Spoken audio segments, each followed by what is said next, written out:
Yeah, before that, I actually want to ask you, so what project is this from? What is this for? So currently I'm working for a company where I'm doing a documentary about their efforts to remove a sailboat from, it's just like an abandoned sailboat with a lot of history behind it. And so this is the guy who is in charge of the project and is sort of running the whole thing. He's my sort of like cut back to narrator that I'm going to be putting B-roll over him. But I want his interview to, look the best and spend the most time on it because we're going to be seeing this clip a lot during the footage. That makes total sense. Okay, before you go on, I need to ask you more questions about this. Now, what's the tone of the video that you're working on?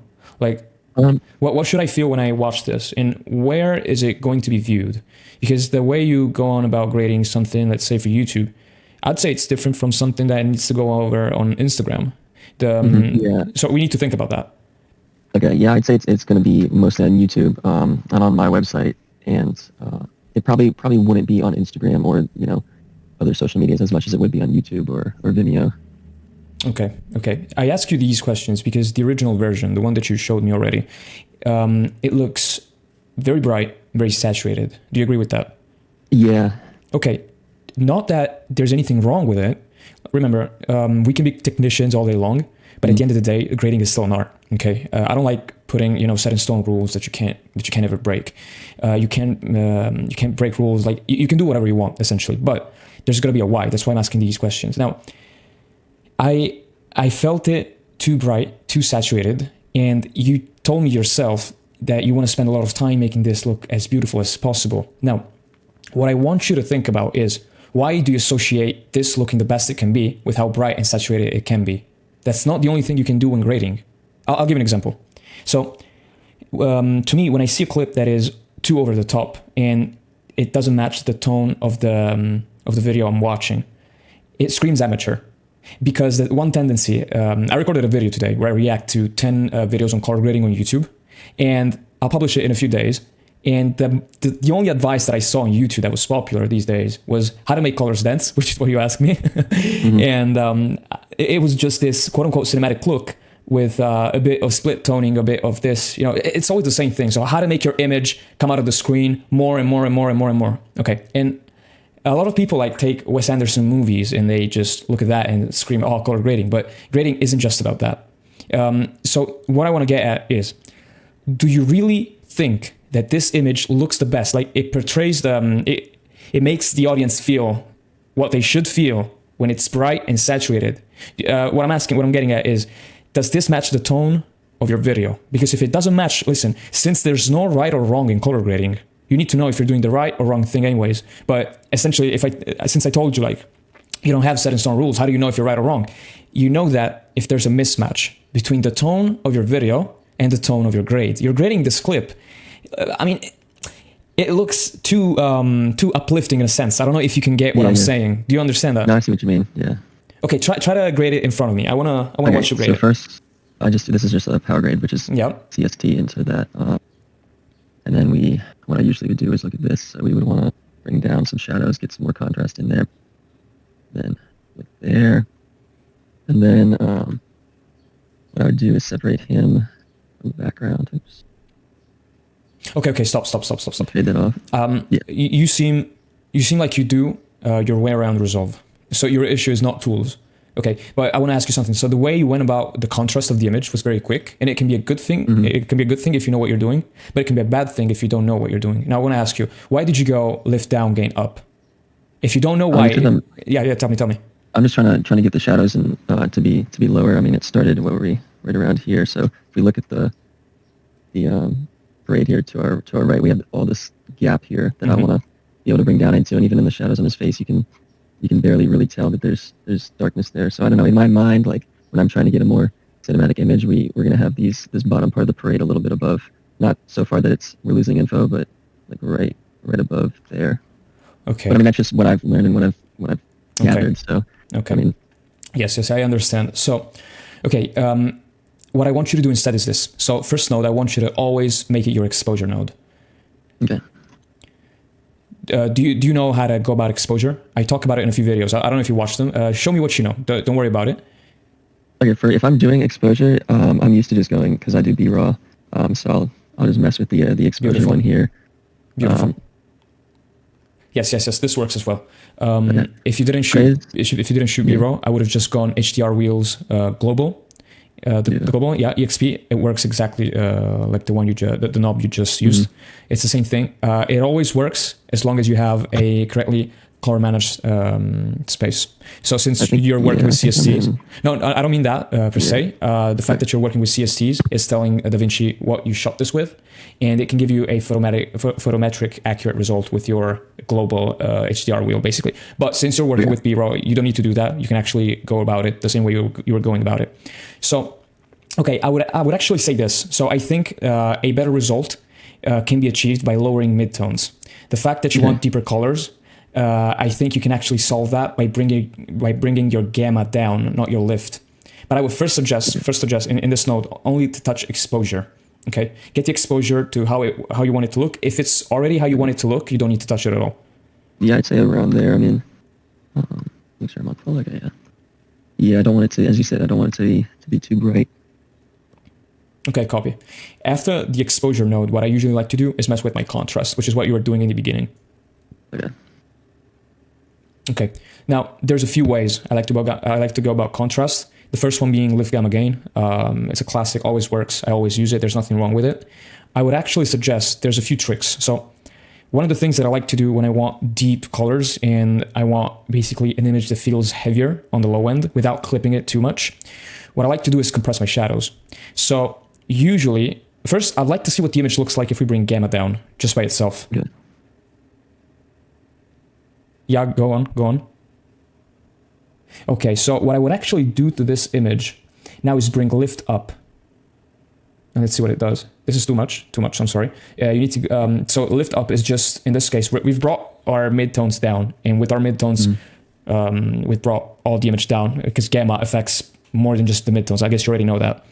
Now we want to compensate for the fact that the shadows are getting too dark, and we correct that a little bit with our lift. So what I would personally do, if you want to get a deeper looking image, bring gamma down, you target your shadows with the lift, you correct them, not by a lot, okay? If it's just the blacks that are getting crushed, if you like your shadows, you might be looking at this and you might be saying, Giuseppe, I get it, but this is looking a little too soft on the low end. If it's just, okay, so if you want to keep your shadows darker, you can still keep your lift below this level, you can do that. What I would do if it were me, I would drag my lift down, get it to a point where you like it, let's say, I would look at his face personally. Okay. Once you have a good contrast ratio on his face, because that's where we're supposed to be looking at, stop right there with the lift. I would just say, try to play with your image. I'd say like right, if we're going low end, right around there. Okay, so if anything we're clipping, I would actually jump on my log wheels. No, not HDR. Do you know what log wheels are? These ones, yeah. Okay, do you know why you want to use them? Not particularly, no. Okay, so basically you've got the ones that you were just using. They're very broad, okay? And you want to use them for the most part. They're great, okay? They're great tools. They're a classic and Resolve. They've been here for a bunch of years. They work beautifully. Now, these log wheels, you want to use them when you want to make more targeted adjustments. And you'll find that you can actually tell Resolve what to consider a shadow, midtone, and highlight. In fact, when you click on the log wheels, now we're working with them, and you see that the label has changed in shadow, midtone, and highlights. In the top right corner of this panel, you'll see range with an arrow pointing downwards and range with an arrow pointing upwards. And this is how you tell Resolve, hey, when I'm talking about shadows, I'm referring to everything below this point. And when I'm talking about highlights, I'm referring to everything above this point. Of course, now, if you change the range right now, nothing's going to happen because we haven't actually done anything with the log wheels. So this is a great way. I don't know if you've ever found yourself trying to get a particular point in your image dark without making everything else darker with it. And usually it happens when you work with lift gamma gain because they're very soft. And it's good. Like you can get a good look with them, but sometimes you just got to go in and punch your way through it, right? So that's when you use the log wheels. And what I would personally do if I want to make, let's say, just the darkest parts of this image even darker, let's say, I would personally start playing with my shadow slider. You can bring it down by a lot just to see what it does, just to see what it's affecting. And now that it's brought down by a lot, you can actually go change the range to see how it changes what it affects in the image so that you can get a feel for it. See, now it's grabbing just some part of the leaves. Now it's grabbing more. And you can actually say to yourself, oh, I actually like the fact that we can darken this part of the image. Let me try to go back on the shadow now that we got the range right. And let me try to get only that part what I want it to get, what I want it to be. Okay. I usually don't make huge adjustments with log wheels because it starts to look weird after a while. So you want to be soft with it.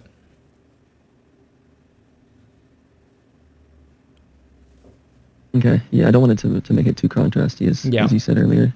A lot of times, around here. A lot of times, I'll show you another technique that I use. So, do you know how to make a new version for this grade? Oh yeah, you want to like grab a still or just no. Make a new clip or what? No. So you can when you want to when you basically I use this a lot, and I suggest you do too. When you want to try out different things and compare them, you right click on the clip, not here in the and you go local versions where it says version 1, create new version. Okay. You can name it, you can give it a label, it doesn't matter. I usually don't. Yeah. And right now it has created a new version, so you can change it and then we can compare it to the old one. And I want to show you another technique that I always use. So one thing that people always like and always try to chase is a milky black in their footage. I don't know if you know what I'm referring to. Yeah, I kind of know what you mean. Okay, do you have a way of getting that in your footage? No, not really. Not that I can really think of. Okay, so that I used. Okay, so there's a couple of ways to get that. So first, go in your primary color wheels. So the ones we were using before. Yep. Now, I want you to go lift down. I don't think it's going to look pretty. I'm just showing you for the sake of showing you this. Now go back to the log wheels. Okay. And shadow needs to come up instead of go down. You see how it gets softer? Yeah. So it's still in a certain sense dark, but it's being compressed. This is calling compressing your shadows. So you're bringing the image down, but you're bringing the blacks up. Basically, the image. I'm talking about the lower part of the image with lift, but you're keeping the blacks at a reasonable level. There's a second way you achieve this. I'm not saying to do this for this clip. I'm just showing you the technique because it might be useful to you in the future. There's a different way you achieve this with your curves. I'm going to show you later if we have more time because I want you to go on with this clip. Okay, so you can go back to the other version by right-clicking the thumbnail. Version 1, load. Exactly. So get it to a point where you like it. I want to see what you like about this image, okay? Okay. Don't be afraid of making mistakes. Yeah. Next, well, actually, I have my other one. I'll figure out if you wanted me to just pull it up on what I did there. Yeah, you can do that too. Okay, I'll go to my actual project. So this is, it is definitely brighter than what we were working with before. First, exposure, same thing basically. And then for these ones, I just sort of qualify him from the background. This was skin. And then this is sort of giving the vignette of having him, I was brightening him compared to the background, so the sky, putting in some blue into the sky after I desaturated, and then I just combine some LUTs at the end. So I'd say if I'm starting from the beginning, I would start with just qualifying him for the background.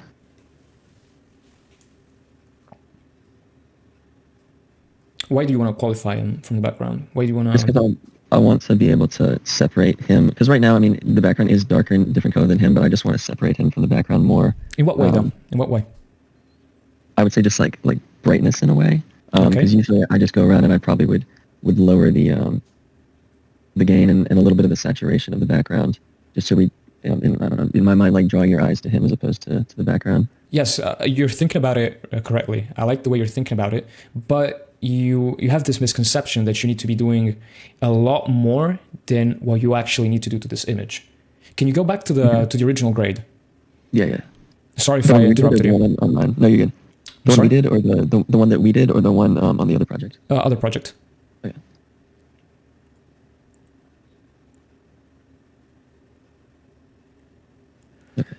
Okay, so show me your node tree. Show me why you went. Okay. So I don't have labels on these ones, but it's okay. This is general exposure of here in the background. You gotta turn the light down. Okay. Turn it on and off. So this was sort of some saturation in the background as well, and messing with the background. And then next was taking it from. I think this was just a LUT that I used in the middle. Just to give it, I wanted more vibrance in this. This was, I think it was one of the Cullen Kelly ones. I forget who. Is it a creative what? Yeah. It would be a creative one. And then his skin. Did I? This one. Yeah, so I was trying to add in some. I don't know if you can tell the difference. It's really subtle, but it was just more pink as opposed to orange for the skin. Then this was, you can see there's a little bit of brightness on him for that. The sky, adding more blue into the sky here. This is his shirt. I wanted it to be more of a teal color as opposed to washed out, which I don't know, maybe is a mistake, but don't worry about it. I did the shirt the color. And then this was the opposite of the background where I darkened it a little bit. But yeah, now that I'm thinking about it, it kind of looks too much. Yeah, it's way too much. I'll tell you. So yeah. The thing is this. You kind of know how to use your tools. You don't have a clear strategy. And your problem is that you don't have good taste right now. I'm sorry if I'm being too blunt. No, I understand. I want that. Okay. So the problem is that you have gone ahead and graded this image and you have actually made it worse than it was in the beginning. We need to fix that, and we need to fix that now.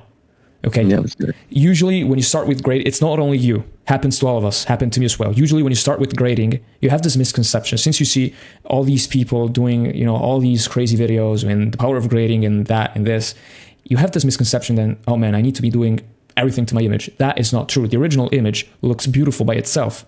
A color, when I get brought on a production, I'll tell you, a lot of the times, if you look at the Rec 709, it already looks beautiful. You need the colorist just for the final touch. It's like color grading. Look at this. I'll give you the best tip I can give you, okay? Keep this in your mind every time you grade something. If I can tell that you graded your image, you're doing too much. Mm-hmm. I can tell that you worked on your sky, that you tried to make him brighter. I can tell it's way too much, because your mindset should be this. You want to be great at grading, but it's going to be one of those things that you only know about it yourself, because grading is not about screaming the loudest. It's like you're a ninja, right? You want to you want to have an impact, but your viewer doesn't even know why they're feeling a certain way, why the image looks like that. So sometimes, I'd say most of the times, it's about removing rather than adding. Okay, what I see, you have this mindset that grading, I think you see grading as an enhancer of everything. And what I mean by that is that you see grading as a way to add what wasn't there to begin with. Am I right? Yeah, I guess that's a good way of putting it. Yeah, but that's wrong. That's one of the misconceptions that people have about grading. And we need to build from a solid foundation. So I'll give you something right now. First thing that you need to remember is you can't add something that wasn't there. Okay? I know you think that you might qualify your sky. I know that you think you might do this and do that you can go with 30 qualifiers. You can't. It's just going to look worked on. And that goes against the first rule that I gave you. Remember? If I can tell that you did something yourself, then you did it wrong. I mean, when's the last time you watched a movie and you could really say, I like how they qualified the sky? Never. Yeah. It never happens. I mean, if you need a clear sky, shoot on a clear day. That's not what grading is about. Does it make sense to you? Yeah, that makes sense. Okay, so you have a great starting point with this image. I'm telling you, I'm in front of my screen and I can tell you this image, not the one we have in front of us right now, but the Rec 709 image can look great. Okay, you have a good starting point. Okay, so while we wait, I'm actually going to say this again. So a lot of times it's not about what you add, but what you subtract. So I like the fact that you know that you need to guide the viewer's eye. That's good. But a lot of times you do that not by adding. I'll tell you a secret. So you've asked me about making things dense and saturated. And I've looked at your images. You actually have a lot of saturation going on, okay? So you're actually already trying to get the most out of them. Now, the problem, do you know what that is? It's the fact that you are saturating everything. Now, I'll tell you, our eye doesn't see things in an absolute way. So what you see, like how you perceive a shot or an image, it's dependent upon what is in the image itself. Have you ever like gotten used to a grade, then you go do something else, you come back and you say like, this is trash, like I don't like it? Yeah. No, that looking just happened with the other one that I done on this. It's like I looked at it for so long and I gotten used to it. Yes, because that's exactly how our eyes work. Like it's almost like they have automatic white balance. Have you ever closed your eyes on a sunny day, you open them and it's all blue for some reason? Yeah. It's just that. So it's a few, these are for different reasons, but this is just to say that we don't have an absolute vision of things, right? Because the data still gets interpreted by the brain and the way cells interact with light, the way our eyes work themselves. You basically get the point, right? So what I want you to consider when you want to make something pop, instead of having it brighter or more saturated, desaturate everything else. I'll tell you something. If you actually go watch movies shot on film, most of the time they're not that saturated as you might think. And you probably think that you need this much saturation because YouTube is filled with people that push the boundaries every time. And they just make you end up with footage that looks like the one you showed me a few minutes ago, basically. So think about subtracting. A lot of the times you need to subtract instead of add. You're going to see me do it in real time in front of you. I'm trying to get the clip, but I keep downloading different clips. If you want to, we can use a different clip if that'd be easier. I was just trying to give it sort of a golden look, slightly. Okay, like sunlight is hitting them and it's warmer. Yeah, I did want a warmer look for this. Okay, yeah, I need to grade this in front of you. I see a lot of misconceptions. I can really help you out. These problems are not uncommon. You've unfortunately fallen into a trap with color grading nowadays. So I understand a lot of what you're facing. I really need to grade this in front of you to show you how it's done. Okay. Okay, let me... I can share your screen. Yeah. Give me a moment. I'm setting everything up.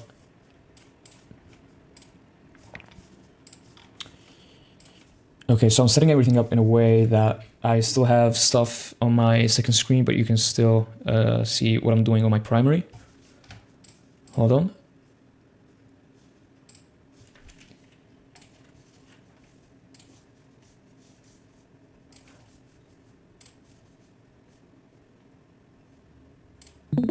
Okay, can you see my screen now? Yep. Okay, beautiful. So I'm going to keep my graphs here. Usually I expand them and I look at all four of them.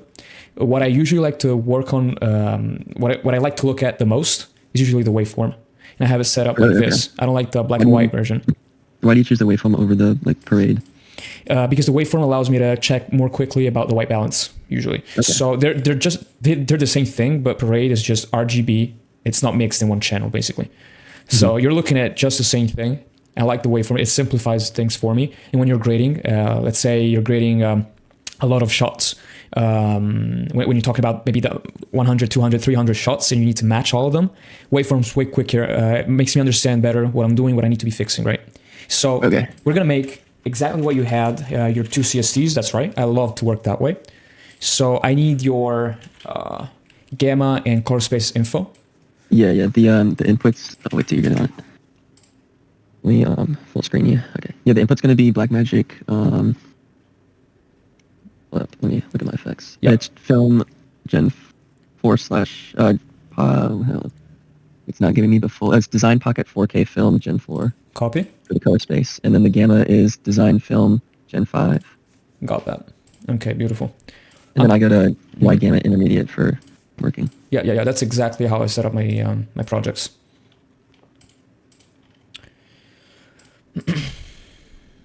Okay, so we got this, right?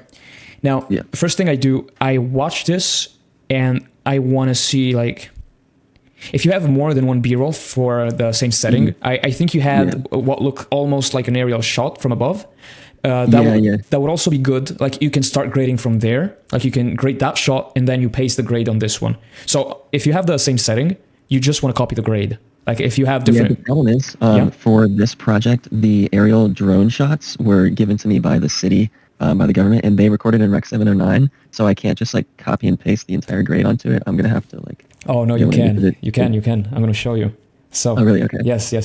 So this is one of the beautiful ways of why you work, the way you're working. So we have two CSTs because you can actually tell DaVinci that what you're working on right here is already Rec 709. So Rec 709 isn't only present in the output color space and gamma. You can go right here and tell you, hey, this is Rec 709 already. Convert it to DaVinci White Gamut. And you can already... So I just switch the inputs to Rec 709, then it'll... Yes. Okay. Now, since there are still two different cameras and sensors and whatever, and color science is different, you're still going to have to match things, but your tools are going to translate exactly how you expect them to translate between different cameras. So it's going to be way easier than you think it's supposed to be. That's why we work this way. Because a lot of the tools that we use, you remember like the HDR wheels I told you about, the exposure, I told you about this? Yeah. So this is called this is a color space aware tool. So if I tell DaVinci that we shot this with a Blackmagic and now we're working in DaVinci White Gamut and DaVinci Intermediate, it's going to behave exactly how it would if it were the exposure, the raw exposure. Like if you were switching that in the camera, just like you did with Camera Raw tool. Yeah. Do you get that? Yeah. So a lot of tools in DaVinci behave this way, and that's why we convert footage. And not only because it's a clean way to have a normalized image, we do that also to tell DaVinci what we're working on. This way it knows, and when we go to work on different cameras and everything else, it can translate well. So the way I would go on about this is this. So first node, I usually like to call it EXP, just as you did. I call it EXP for exposure, of course. I just mess with this, and I start playing. Now I'm seeing how much can we recover from the sky. I'm not bringing it down because I want it to be this dark. I'm just playing. Now, usually my style is to keep everything a bit darker. Okay, I usually like to get my exposure a bit down in the low mids. And then I correct things that I want to look brighter. I correct things that I want to look brighter with my contrast node, which I usually make after the exposure. I call it cont. So I'll keep going. So I'll walk you through the way I would actually grade this. Okay. So first things first, I'll make it simple for you. First, worry about exposure and contrast before thinking about colors. Okay, I saw that in the beginning when you showed me your node tree, you had you started to handle colors at the very start. You had a couple of nodes where you kind of balanced exposure / contrast and kind of played with the balance of the image in terms of color. I usually don't do that. I like to work in a way that allows me to be flexible, but at the same time, everything is in order. Okay, so first things first, always exposure and contrast. Okay, a lot of people get this wrong. I usually never ever go about contrast by itself. So I never just start doing like this. I never do this, never. I always tackle exposure first. I play. I have a few videos on the channel. You're gonna see me do this. Let's see, how does it feel here? Well, it's way too dark. How about here? Well, it's starting to look a little brighter. Here, too bright. Here, too bright as well. So you start to play with it, and this allows me to see how much detail can I recover from the sky, let's say. How much do we have in the shadow? How does the image feel like here? So I always play with the image, and this gives me an idea of where I can push it. Like this, it looks too weird, right? So I might not want to go this far, but maybe this gives me the idea of, hey, actually, I might like how bright this looks. And maybe I get an idea for a look that I might want to build. At the same time, I play and I go like this, and damn, this is getting dark, but I like it. I mean, the atmosphere and blah, blah, blah. And you go about it making a darker look. So you always want to play, okay? Okay, yeah, that makes sense. Okay, so I'm just going to play with the exposure. I'm glancing at my graph, but I'm mostly looking at my screen to watch the image as I move the slider. Yeah, right here is fine. Most of the time, I don't touch exposure as much as on this clip. I treat it kind of like you did, so if you shot your footage well, you're not really going to need to change exposure that much.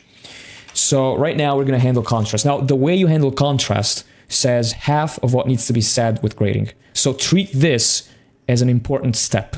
Listen closely. Okay. Yeah, I'm following along on mine too, so I'm adding these nodes. Yeah. Listen closely.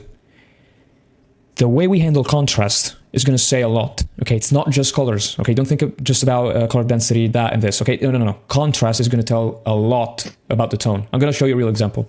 So if I push my shadows down, but let's say gain up, this looks horrible to me. So I would actually go shadows down if I want to make it real heavy. Then we can come up on the log wheels, get the blacks a bit softer. Do you see the technique I showed you before? Yeah. Okay, we're making it very dark, right? Let's see what happens if I push my gamma up. If I push the gain up, it looked a little weird. We have a good amount of contrast right now. If you look at my scope, you can see that the image is stretched. This is already a lot of contrast. Okay, usually this, if you keep adding contrast, it's not going to look better. It's going to look jarring. And you might want that actually. You might want, if you want, I had a short film that I graded and it needed to look like this because there was emotional trauma that was taking place, and you wanted the image to feel sharp and jarring, not necessarily canonically good looking, but it felt appropriate for what we needed. In this case, I don't think this feels way too serious. This feels sad to me. Like it's not uplifting. Do you remember we talked about the tone? Yeah. At this point, honestly, in the film, this is a general sad vibe for this B-roll, because this is more part of the second part of the the film. So sad isn't necessarily bad per se, if that's the vibe it's giving. Okay, beautiful, beautiful. I'll give you a practical way that I haven't given away in any of my videos yet to work on these types of clips. So there's a way. When you increase contrast, I'll give you this little gem. When you increase contrast, you're going to see for yourself that as you increase it, let's say, usually colors get punchier. Like, do you see the red right here? The image looks horrible, of course. I'm just doing this for the sake of showing it to you. So when you raise contrast, usually you start to raise saturation as well. Now, there will be times, maybe right now, where you want to increase contrast without having an oversaturated look. What you do is this. You start working on your image and you maybe get reasonable contrast. So I told you I wanted to get this, maybe this is just for the sake of testing. Maybe I want to get this right here. We have the log wheels already doing their thing. Maybe I want to get this darker. Gamma comes up. Okay, it's looking pretty normal. It's fine. Now, if we want to get more contrast out of this, we will grab the Y part of the of our sliders, which is the white knob that you see at the left. When you only, this is just us grabbing the luma and not the RGB channels. When you work with it that way, you will increase contrast without increasing saturation. Matter of fact, saturation will actually go down. I'll show you. So usually you want to come up a little, so you want to ease off the contrast because you're going to add it back. And this is what it looks like. So we're adding contrast, but the image has less color. Okay. Yeah, I see that. It's not a one-trick pony that you can always use. Like, I'm giving you techniques, but the most important thing that I want you to take home with you today is match your grade to your mood, not the other way around. Like, your grade doesn't need to grab attention for itself. Now, I'll go on and I'll just grade this. So, do we want this? I'll ask you a few questions. Usually, you want to answer these questions yourself if you're directing or if you're the DP. If, let's say, one day you become a colorist and you want to grade for other people, you need to ask the director or DP about these things. I'm asking you today. I want to ask you, does this need to feel heavy, dark? Or does this need to feel like we're safe? Like, kind of sad, yeah, okay, but we still have a way out, let's say. Well, what would be the mood? Yeah, you do the second option where you still have a way out because long story short, like there was a 3-day attempt to get this boat up, and this was the second day, and they failed. So they had one more day to try to retrieve it. So there's still a little bit of hope. Okay. So what I would do is this. So I'll bring my shadows a bit down. See how soft I'm going with it. Okay, this is not me cranking everything to its maximum. I would actually play with my midtones right now. I'm fine with having this a little darker. I'm trying to look not so much at his face, but at these details. I'm trying to understand because he's not lit directly. He's in the shadow, in the shade. Sorry, and I'm trying to understand more about my contrast ratio, what I'm building right here, by looking at this, where I have more micro contrast basically because we have so many things going on right here. Okay, so I'm looking at other parts of the image as well as his face, but just know that since he's in the shade, I expect him to be dark either way. We can qualify him, but that comes after. So I'll just keep going. We can blow up the sky. We can also keep it safer. We can recover it. I'll show you a way to recover it real quick. So let's say that I like my contrast like this. Okay, this is still reasonable. We haven't done too much to the image. Now, if I want to recover my sky, there is a great method that I use. So I make a parallel node. I make a parallel node because a parallel node helps me do things at the same time. That's why you make a parallel node. And I make a parallel node just for the sky. We go to the HDR Wheels. We hit this, there's a little button on the top left corner of the light color wheel. If you hit it and you actually keep it pressed, you're going to see what we're affecting with this particular color wheel. Now, once you click it once, you can actually hit Shift H, and just like the qualifier, you can still see what we're affecting. Now, I want to say in this node, DaVinci, this is my sky. I want you to make it darker. So with this tool, I like the HDR wheels for this purpose. With this tool, I'm going to say, DaVinci, this is what I want you to consider light, in highlight in that sense. And we're going to bring down the exposure of the sky. So you grab the slider to the left, see? And I can choose kind of like, it's just like the qualifier. You already know how to use it. So this is going to be very simple for you. You grab this and you bring it up until you select all that you want to select. If you the red on the red slider on the right of the color wheel, it's the feathering. So if you want a clear cut, you just bring it down. See, like right here, how clean it is, like not clean, but how sharp. Okay, I usually never work like this because this is going to look awkward. So I usually want it softer. Okay, now my light slider doesn't go above this threshold. So if it doesn't satisfy you, you can actually, like, there's these little buttons. I know that it's hard to see on my display since I have a big resolution. I can see it, yeah. Okay, so you have these buttons. If you hit them, you can actually move upward or downward, and you can actually see other color wheels that are labeled highlight, specular, black, dark, okay, depending on what you want. So since we need to target the very brightest part of our image, you can do that with a highlight more than the light one, or the specular. Usually highlight is enough. So I'm just gonna click this, and now we're selecting it through the highlight wheel. And I can go above what we could do before. Do you see how I can also exclude the sky because we're just above it, right? So I'm just gonna try to get, this looks good to me. I mean, we've selected most of our highlights. Shift H to come back to it, to our image. And I grab my highlight right here. I grab the exposure and I push it back. Usually this lowers the sky. I don't know if you can see it. I'm making it. Yeah, I can see it, yeah. Okay, usually this is a good way of affecting just the sky.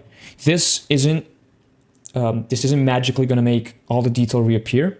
You can have different ways. You can go in your contrast node. Once you've done this, you can actually come back on the highlights. So do you see lift, gamma, gain? You also have shadows and highlights. Shadows and highlights, not in the log wheels. Okay, this is a bit confusing because you have shadow, midtone, and highlights in the log wheels. Now I'm talking about the primary color wheels. So you have these two knobs, shadows and highlights. What are they and when should you use them? They are a middle ground between the color wheels, these ones, the very broad ones, and the log wheels, okay? I want you to use them when you need more targeted adjustments, but still kind of broad, basically. They're a middle ground, okay? So when I want to affect just the sky, but still not make it a clear cut and make it look weird, I use just my highlights. And if everything gets too dark, I balance with my gain. So one goes down, one goes up. Does it make sense? Yeah, that makes sense. Okay, watch me do it in front of you. Goes down, goes up. And we recovered a bit of the sky. Now, the image doesn't look like it did before this, so this isn't a perfect match. You would actually go on and actually match gain, gamma, lift. You do it. So all these tools, they need to work together. Okay, that's the thing when you have broad adjustments. They don't break your image, but you change one, you need to change the others. This is why I like to work on exposure and contrast before anything else, because this can absolutely be a rabbit hole by itself. Okay, you can spend hours looking at this. I'll give you a quick practical thing to keep in mind. Usually, when you want to have something that is less serious, you want the shadows to come up, not down. So maybe you're like, hey Giuseppe, I want to make my image dense. So it doesn't need, if the image is too bright, it's never going to look saturated and dense because chroma and luma are linked.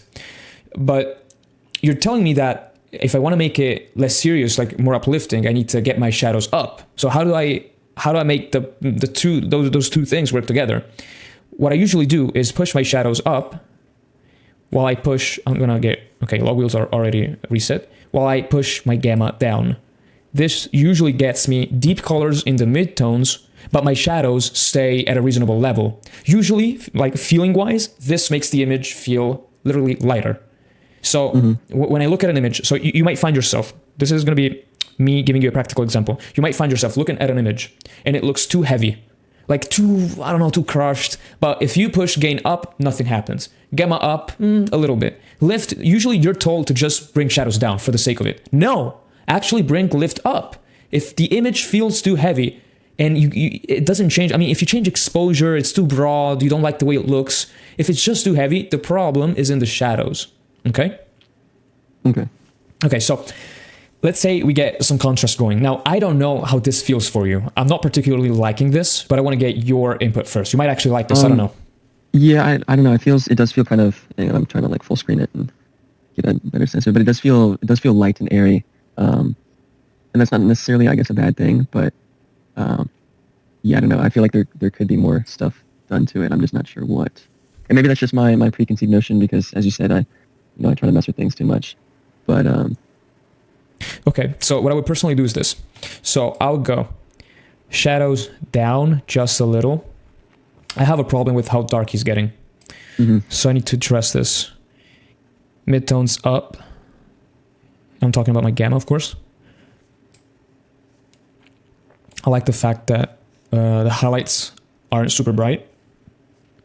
Now, I'm actually happy with the way the contrast looks. Yeah, the contrast does look good. Okay, I'll give you another practical thing that you can always do. So you're going to see a couple of people, if you go around looking for tutorials on YouTube, there's somebody that talks about this. I'm going to teach you a technique to get a contrast going, but I don't want you to rely only on that. Use it now that you're still learning, okay? That you need to know, like you need to consider everything. Am I doing this right? Am I doing this wrong? But don't depend on what I'm teaching you right now. So after your CSC, make a new node, and in the new node, just desaturate everything. So this is because we're removing color from the equation, and now you can really just focus on light. So this is really going to make you look, well, maybe this can actually be darker. No, maybe this can actually be brighter. Maybe bright like this. And what if we bring shadows down? Oh, this is looking serious now, but maybe too crushed. What if I go in my log wheels and I'm looking at the window right here? Maybe this is too much, or maybe not. Maybe I want to make it even darker. Let's see what happens. Whoa, look at his shirt. No, I don't like it. Okay, let's go back. What if I want to make it darker while keeping his shirt? Okay, well, shadows down. Blacks, and in this case they're still called shadow, but I'm just trying to target my blacks right now. Up. Let's see. How does it feel? Well, I'd like to get my highlights a little higher because look at the scope. It's feeling not that punchy. So I want to make it punchier, right? So we go on the gain and we go up. If you want to make it look even punchier, we don't use the gain, we use the highlights that we brought down before. And this is just affecting the highlights. This is less broad than gain. In this case, I actually want the gain to come up. I want to affect some of the midtones. And you can actually get some contrast going like this. You can also do this for exposure. It's not uncommon to work on your contrast and then fix your exposure after.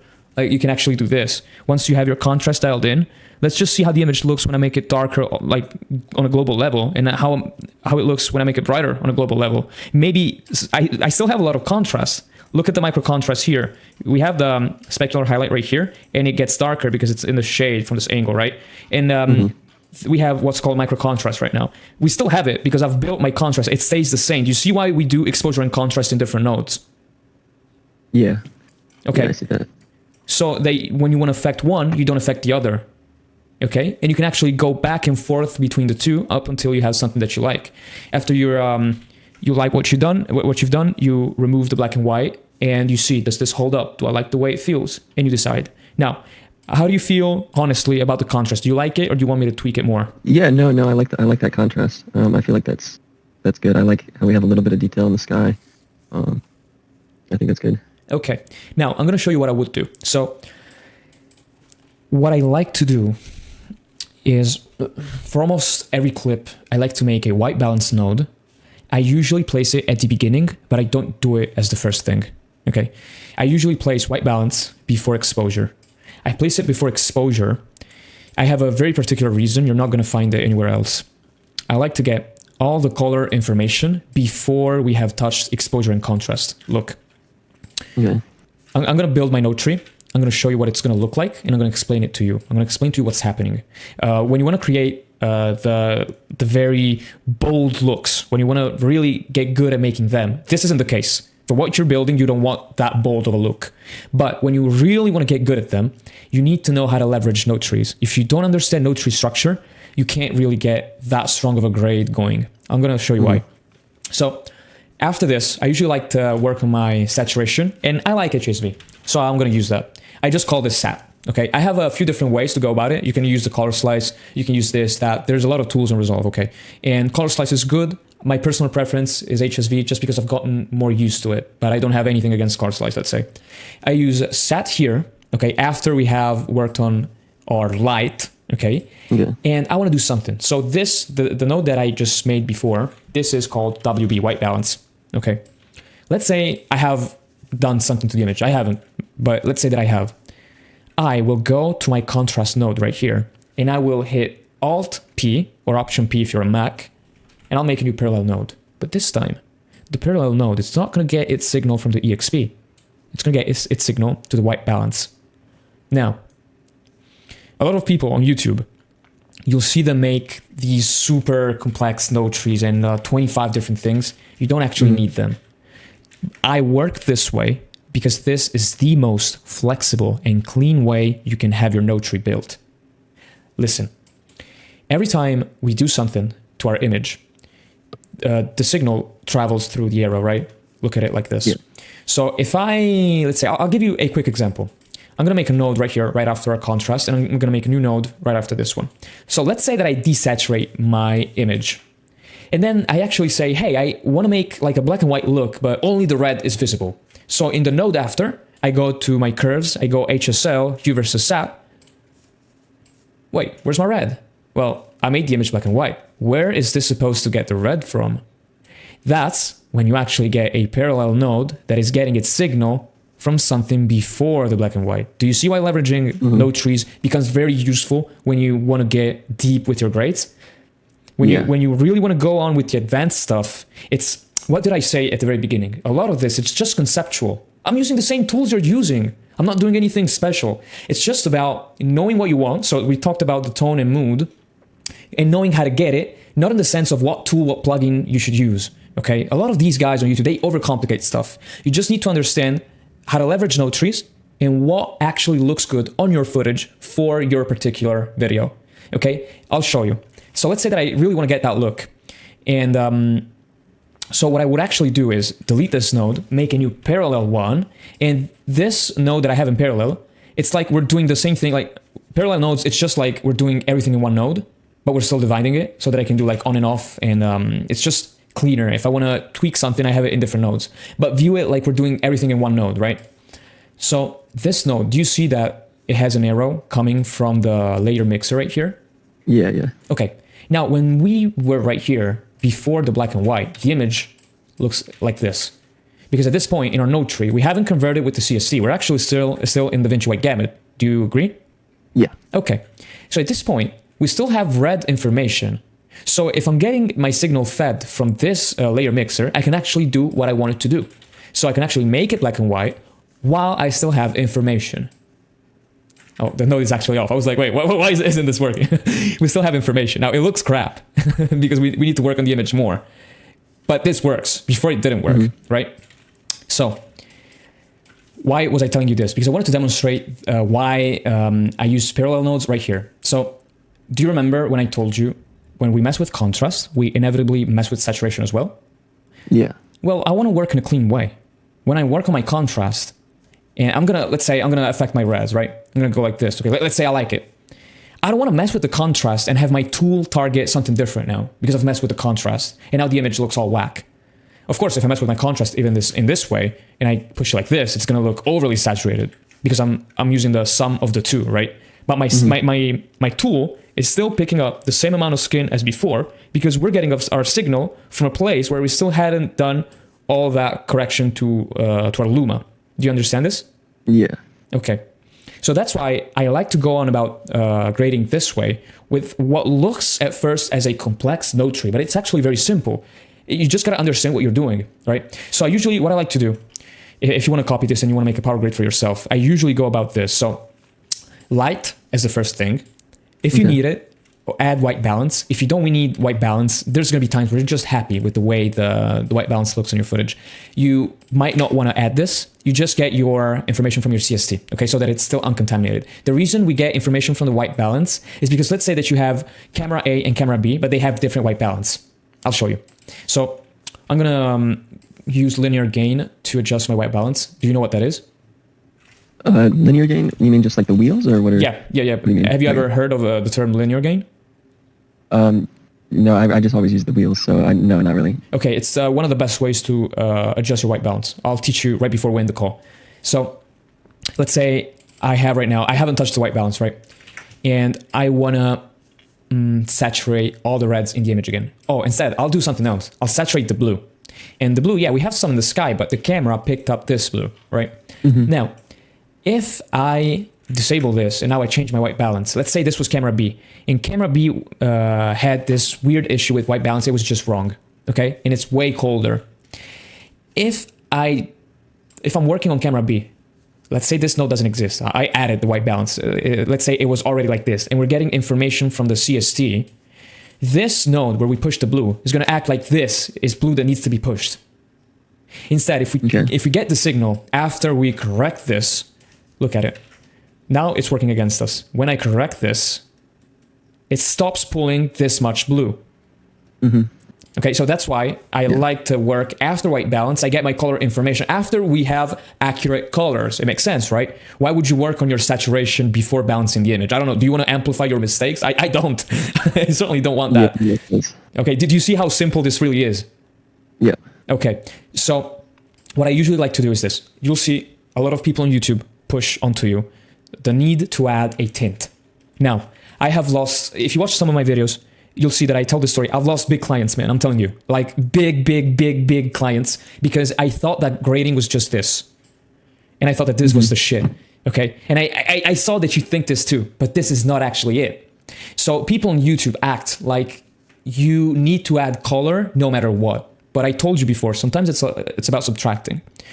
Now, if you still want to add color, I suggest you try with a more natural way before you try with a tint. So yes, tint can be good. And you don't actually need to balance the tint. Like you can just affect the gain and make it warmer. You don't really need to go blue like this. You can if you like it. Nothing wrong. This is not looking bad. But if you just want to make it very warm, very Mexico, something like Breaking Bad, if you ever watched it, I mean, you can just have a color cast, man. Who gives a fuck, really? So you can make it work either way. Now, what I want you to do, instead of adding a color cast, so a tint, as default, like a lot of people do. Like, do you know, like default S-curve? Like everybody just S-curve. Why? Yep. S-curve. Why? What's it doing in your favor? Nothing. So instead of defaulting to this, what the first thing I want you to try is actually, oh, and by the way, do you see how blue this looks right now? Yeah, it's pretty cold. Yeah, because our eyes got adjusted to the warmer version that I had just a moment ago to prove my point about relative vision. Do you remember? Yep. Okay. So what I want you to do when you want to handle color, before saturation, so I already have my saturation node, but I haven't touched it. Go here when you have your parallel node that's grabbing info from your white balance. Go here. I just call it HSL, very simple. And this obviously means that I'm going to work my curves. HSL. I'm not talking about the color space HSL. I'm talking about my curves. Okay. So I usually like to go, I read the scope itself. So this tool is already telling me when it has a big spike like this, this means that we have a lot of things that are blue. So the higher this is, the more blue things in this case we have. And you can, if you study the image or if you remember what we did, you're going to know that it's actually interpreting this as blue. Even though it seems pretty neutral right now, Da Vinci knows. When I go work on the blue, it blows up, right? So I usually... I'm surprised that it wouldn't have like yellow or red because of those two, the can and the pump behind it. Those aren't really showing up on the graph. I'm sorry, can you say that again? I said I'm surprised that it's reading the blue a lot more than like the saturation of the yellow behind him or the red. You've actually made a good point. So this is not actually reading saturation. This is not telling you, hey, this is overly saturated. Be careful. This is just telling you we have a lot of blue things. Now, if those blue things are desaturated, I don't give a damn. This graph doesn't give a damn. Okay. You actually have the yellow. Look at it right here. We have something, there's a small spike in the yellow, so it knows that there's a couple of yellow things. And we have the reds right here. This is his skin, his hair. Okay, we have them. Okay, it's just that we have such a broad diffusion of blue that we have such a big spike. So I'm going to show you something. When you want to get a good, clean-looking image, I told you a bunch of times, it's more about subtracting. This image is going to look better if we subtract blue instead of add it. And I know you would have added blue to it. I'm actually telling you, let's get rid of it. A lot of times, you can't always expect to have images with complementary color schemes. That's not what grading is about. Sometimes you're going to have images that look beautiful even when there's no complementary color scheme. And that's actually very refreshing to the viewer because we're all used to these orange and teal grades. They're all the same thing. They all look the same. Okay, so I actually love to subtract colors, in particular blue, because blue is very misused as a color right now. Everybody likes to add blue for no reason. So I'm actually going to go like this. And this cleans the image a lot for us. Now, I like the fact that by doing this, this is more neutral, okay? To me, the image is feeling a little too desaturated for my taste, so we're probably going to add something back to it. But stick with me. In this node, I usually target my skin as well. Like I do all my targeted adjustments in this node. This is your secondary, okay? And so I would actually switch to hue versus hue, hit my red. You don't want to go like, you don't want to click, click, click, and make it like a spike like this. This is never going to work. What I found, it's actually way better to just click the red, yellow, green, cyan, whatever buttons that you have on the bottom. And once you have them selected, they're very broad. You can actually change the input hue by just targeting this slider. And it changes where you're affecting. I like to go about it this way instead of just dragging with my cursor. Okay. But Why wouldn't you click on the image? How is that different? beautiful question, man. Beautiful. It's different because when you click on it, it's too not precise, but this is never going to work. In this sense, yeah, it changes. Okay, fine, because of course it's affecting just this.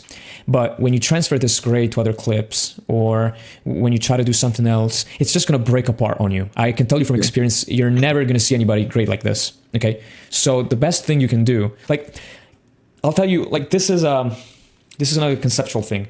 If you get the post-production and you're mad that this is of this color, you messed up when you shot this thing. This shouldn't be your concern anymore, okay? Like, you shouldn't be grading, again, shouldn't be a crutch. You shouldn't be right here trying to qualify this, then let me qualify my windows because they're pink, let me qualify his skin. No, you don't want to spend your time fixing all these mistakes, right?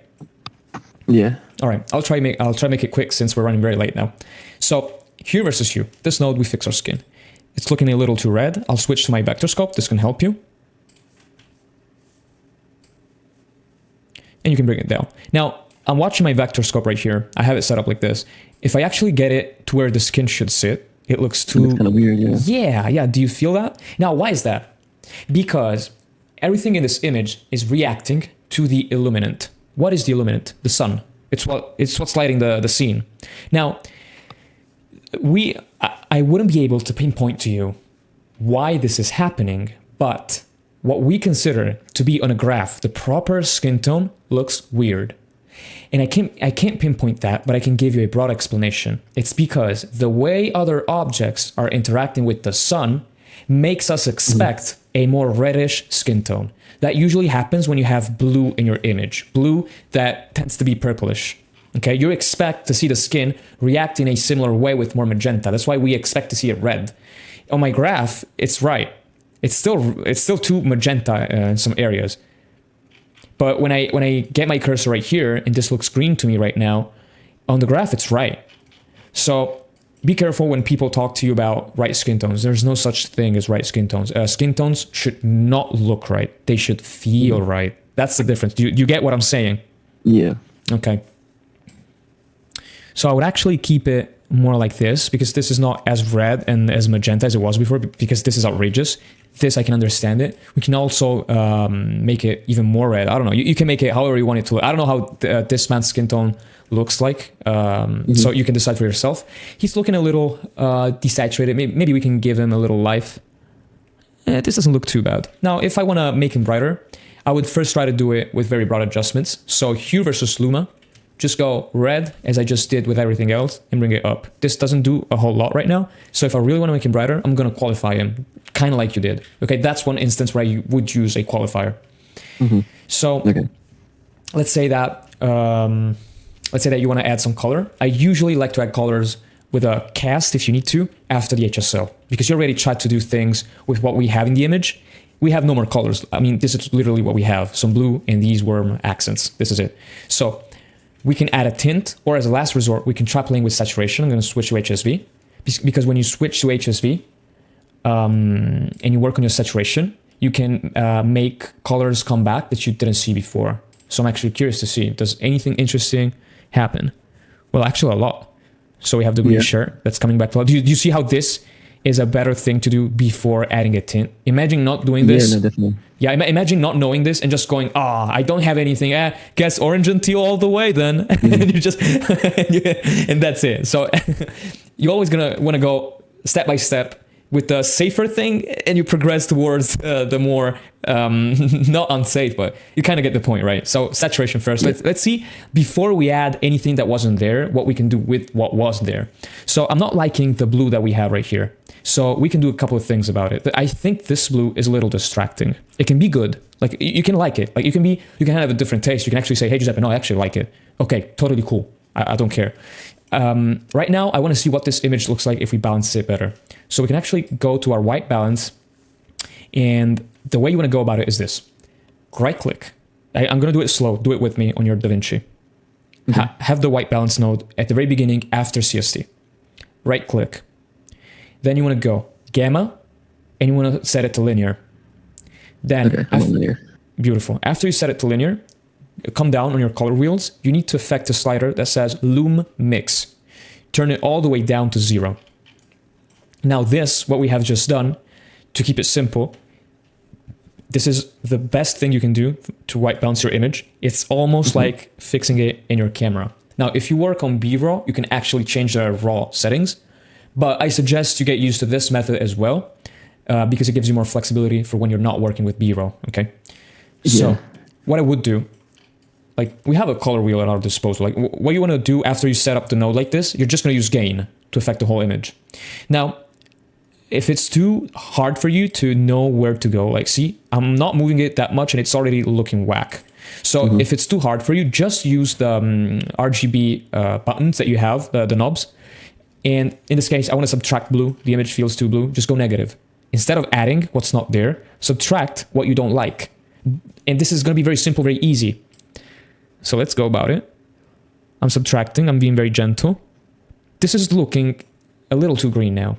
So I want to subtract green. Okay, now it's looking less green, but we still have a ton of blue. This is probably the way your camera captured this, or it's the way this was really in real life. Yeah, I don't know. It may have reflected off the water. I mean, I don't really think of my camera as adding blue into much stuff. Actually, Blackmagic Pocket 4K adds blue to a bunch of stuff. I've graded it. Really? This was the 6K, but I mean, it's probably the same, like... I don't know. No, 6K was more neutral. 4K, I remember it kept adding a lot of blue to stuff. I think it actually used the same color. No, I don't know if they have the same color science, but they were shooting in the same color space that you shot on. So it's something to look into. But anyway, so let's say that I want to keep making this warmer, right? I'll keep subtracting blue. Now I'm going to subtract green because he's looking a little too yellow, and that's because we have too much green and too little red. And now I feel like we've reached the point where no matter what I do, the image is starting to look too warm for my taste. So I'm going to get some blue back into it. No, actually, I'm going to revert back to... I really dislike blue in this scene. So what I would do, now that we've touched upon this, first, my tools, my color tools, like my HSL, see how much red and yellow it sees right now, because we have changed our white balance. So ideally, white balance first, HSL, sat, tint. Okay, I've just messed with the white balance for the sake of demonstrating to you. What I would do in this case, I would just desaturate our yellows to get to a similar point where we were before. And I'm desaturating the blue as well to get rid of it. Maybe reds as well, they need to come down a little. I actually like the green of his shirt. We might recover it with our saturation. Or we might actually need to affect, let's see, does DaVinci? No, DaVinci probably picks it up as yellow. Yeah, it's not picking it up very good right now. What I would do, I'm not going to do it right now. It's going to waste too much time. I will mess with white balance until my HSL grabs what I want it to grab. Okay, because right now, HSL is seeing this. So for HSL, this isn't green. Okay, so I would mess with white balance. If it gets too out of whack, you just make a new node after this where you correct white balance. You literally go negative on what you did. You can do that. So what you want to do after, so you mess with your saturation. Let's say you get the image looking kind of right in the ballpark of where you want it to be. That's when I usually go and I add my tint. So if you like the orange and teal look, it's fine. You can have a blue tint. I usually add a very soft and gentle tint. I like to add some blue in the shadows if I wanted to. Why are you doing this in the like normal wheels as opposed to the HDR wheels? Great question. They interact differently. So you can use both. HDR wheels, they are a little less broad, but you can personalize them. So it depends on how you want it to look. So in this case, I would actually say that I prefer the way it looks with HDR wheels because we're not targeting the very deepest blacks and we're targeting more of the midtones, but it's just the way it's set up. I mean, I can change this to whatever I want to.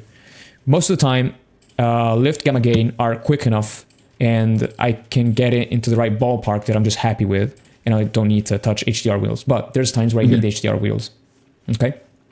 So this is usually the way I go on and grade images.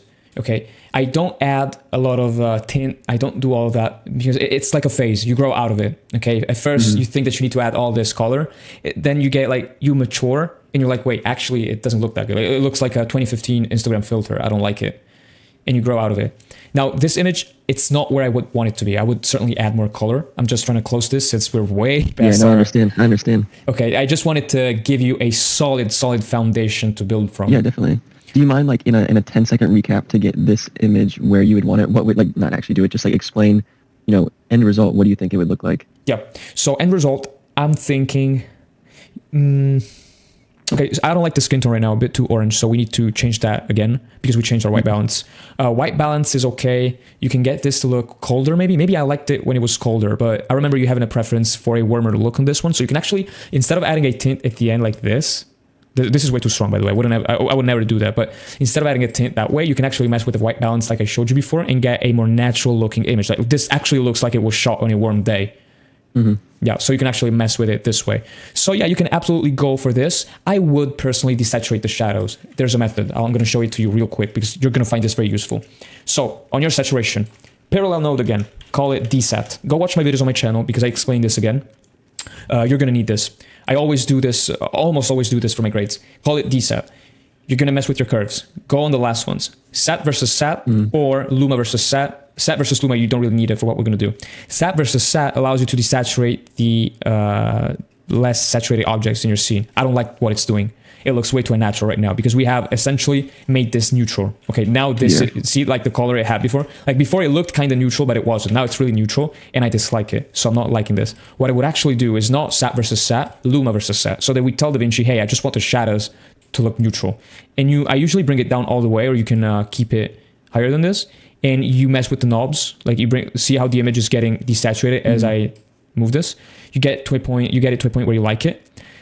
The thing that's bugging me out too much is the skin. I don't like the skin because we went back on hue versus hue on our red, but since we fixed our white balance, his skin is not as magenta as it was before. So I would actually go back on this, desaturate reds. It's looking too red.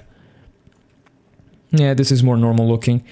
I don't like we have too much magenta in this, so we would need to fix the image. I actually prefer the image with the white balance that we had before. Like we have created problems for ourselves. So like, do you see like live in front of you, do you see how adding more than what was necessary actually is making our experience worse? Yeah. So a lot of times you've got to learn to restrain yourself and say, hey, this actually looks like it's enough.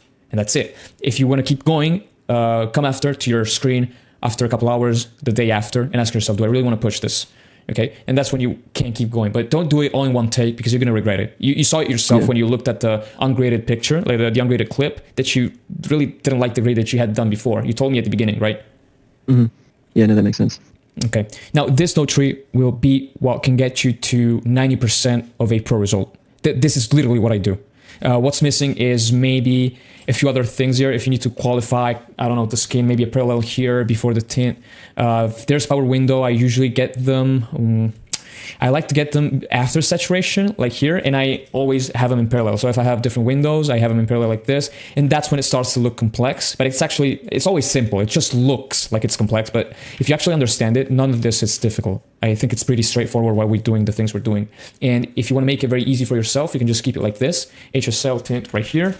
So you have your colors here and your light here. This is all that you need to worry about because color grading is just adjusting luma and chroma. That's it. Yeah, that makes sense.